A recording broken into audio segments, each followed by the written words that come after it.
patient with dementia begins to have a decline in memory, language, problem solving, and other thinking skills that affect a person's ability to perform activities of daily living.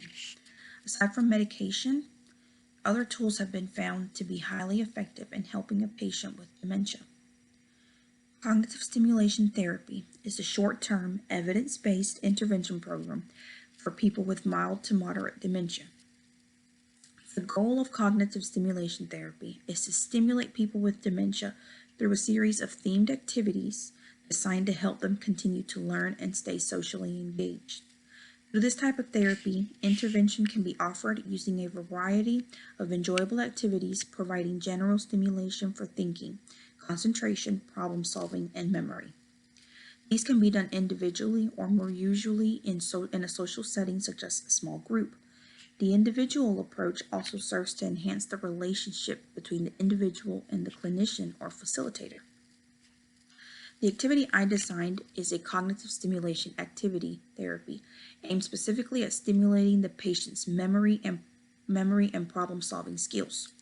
I call this activity Ask and Answer, Activities of Daily Living, and go on to add to this title to specify the category of questions I will be using.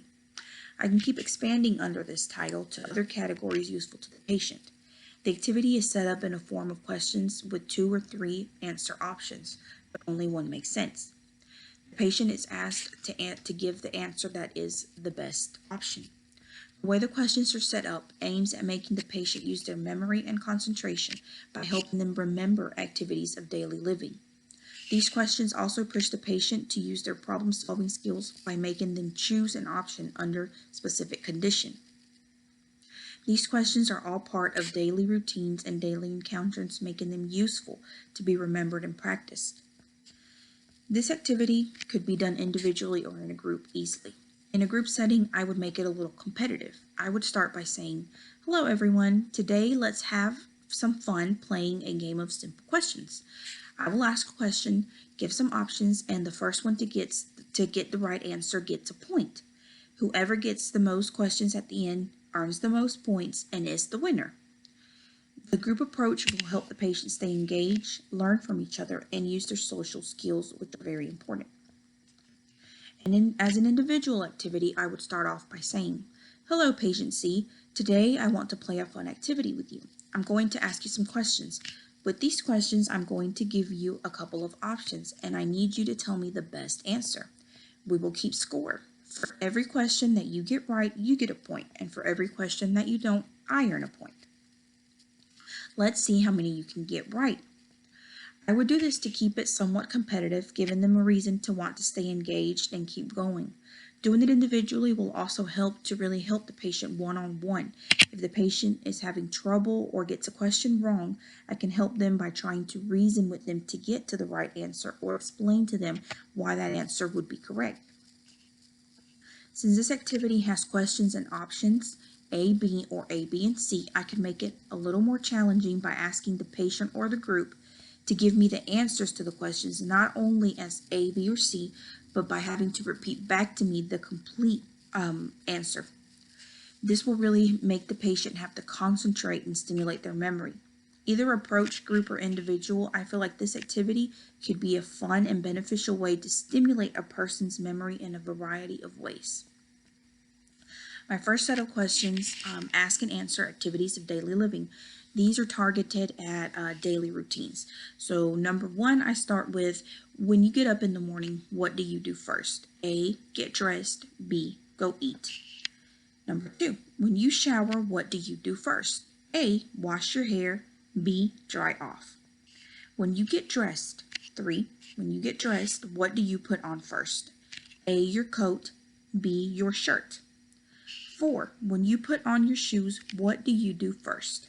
A, tie your shoelaces. B, put on your socks. 5, when you have breakfast, what do you do first? A, sit and eat. B, clear the table. 6, when you use the restroom, what do you do first? A, use the toilet. B, wash your hands. 7, when you want to eat, what do you say? A, I am hungry. B, I am cold. C, I am thirsty. When you are thirsty, what do you say? This is number 8. A, I want water. B, I want a sandwich. C, I am full. 9. When it is time for bed, what do you do? A, watch TV. B, open the window. C, turn off the lights. 10. When getting ready for bed, what do you do? A, put on pajamas. B, put boots on. C, talk on the phone. Then I have another section. Like I said, you could start, adding on to specific categories or target other routines. And this one I titled it Ask and Answer Activities of Daily Living, the Environment. Number 1.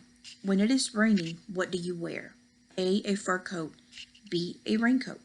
When it is raining, what can you use? A shovel. B, a kite. C, an umbrella. When it is hot outside, what do you wear?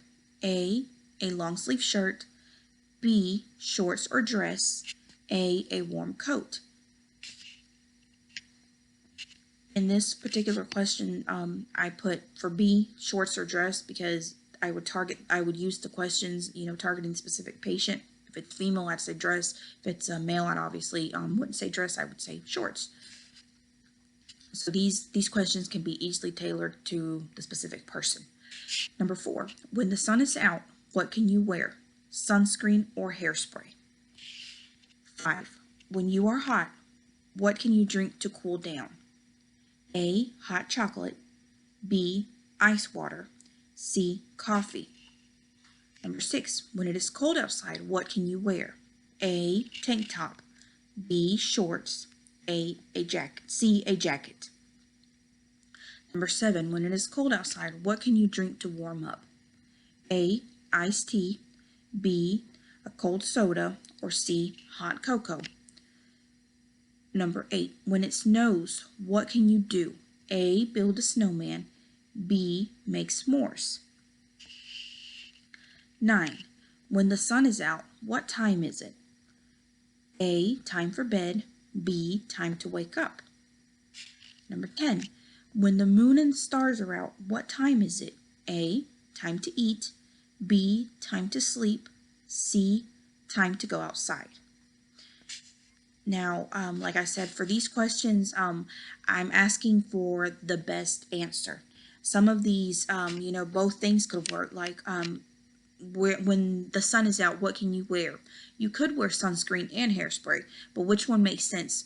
With the sun, which one would you wear to protect you from the sun? It would be sunscreen. So I'm looking for the best answer, making the patient just really try to think logically and stimulate, their memory and use their problem-solving skills in thinking about, if I have this, which one would I do? I would do this. So I think this activity could really help a patient, and like I said, it could be tailored. We could make adjustments, and it could be used to target, like if a patient's having problems with specific morning routines, then you could really ask questions about those morning routines and really try to make sense of them, and make the patient remember them and just try to think about them. And yep, this is my activity. Thank you.